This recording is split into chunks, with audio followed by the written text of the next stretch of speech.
Welcome. Today we're going to be discussing the technique evading the storm and how to relate it to other elements of the American Kenpo system. So keep in mind two things. First, this is not a comprehensive list, and second, it's not family groupings.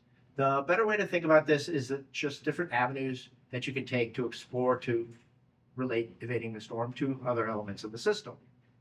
So let's start out with a fundamental building block or an overarching concept in American Kenpo, and that's opposites and reverses. So to highlight that, let's talk about what we're doing in evading the storm. So what we're doing is we're stepping off that line of attack, in other words, using evasion, and then we're going to be countering. That's the overall strategy. But the important part is the individual elements and talking through those. So let's talk through what we're doing. We're stepping to our left flank here, towards our left on a straight line. We are on the outside of that weapon, checking with our right hand. We're leaving our right leg in place and then coming from point of origin in order to do that kick. So now let's move this to a different technique that has a series of reverses and opposites and then talk through it. And that would be checking the storm. So what are we going to do? Let's talk about the reverse first. The reverse is rather than going to our left, we're going to go to our right. Then some opposites. Rather than being on the outside of the right, we're going to be on the inside of the right. So rather than covering with our right hand, we're covering with our left hand, and then we're going to still employ that same strategy, point of origin, to do the attack, but now we're going to do it with our left leg rather than our right leg. Okay, so let's move this concept to the end of the technique. If we look at the end of the technique, we have these double knees. So we have them on a horizontal, and we're doing left, then right. Okay, so let's start through the opposite reverses through positioning. If you notice his position, in relation to me, I'm on the person's side. So we throw in some opposites that would bring us to the front and the rear. So let's go through those. So this would bring in the front part would bring in something like a menacing twirl where we're between the hands, but now we can throw in an opposite.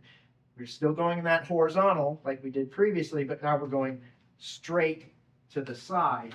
So we're making a plus type of pattern rather than both go in the same direction. So the opposite that we're picking up there is directionality here and where we are in relation to our opponent.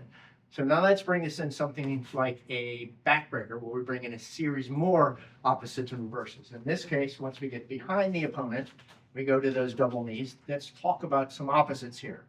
So up to now, we've been going to the lower part of the body. So what's the opposite of that? The upper part of the body.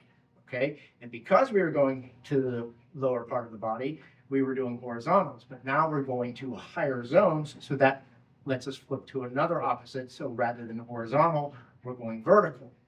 So now let's throw in a reverse here.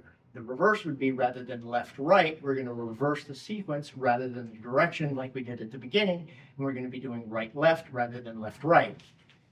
Now there's one other thing to notice here, another opposite. I went from weapon to target, and now I did target to weapon, which brings in yet another opposite concept. So let's do this double knee through a different way of thinking about it. And this way to think about it would be through the concept of options. We're still going to do the opposites, but now we're going to do it through options. So what do we mean by that? So if you'll notice, we're going to be doing a thundering hammers here. In this case, you notice thundering hammers. The first thing opposite we're going to be doing is through this block, but we're going to stick to the knees for now. And if you'll notice what we do with the knees, we do them in a defensive manner as we're doing all this stuff on the top. We're taking these knees and we're just doing checking here. So let's throw in the option piece here. So I get to here and I do this initial strike and the opponent grabs me. Okay, that means that we're going to have to do something. Up to now, we've been doing things because we want to. But the opposite is because we have to. So in this case, we have to move on to something else.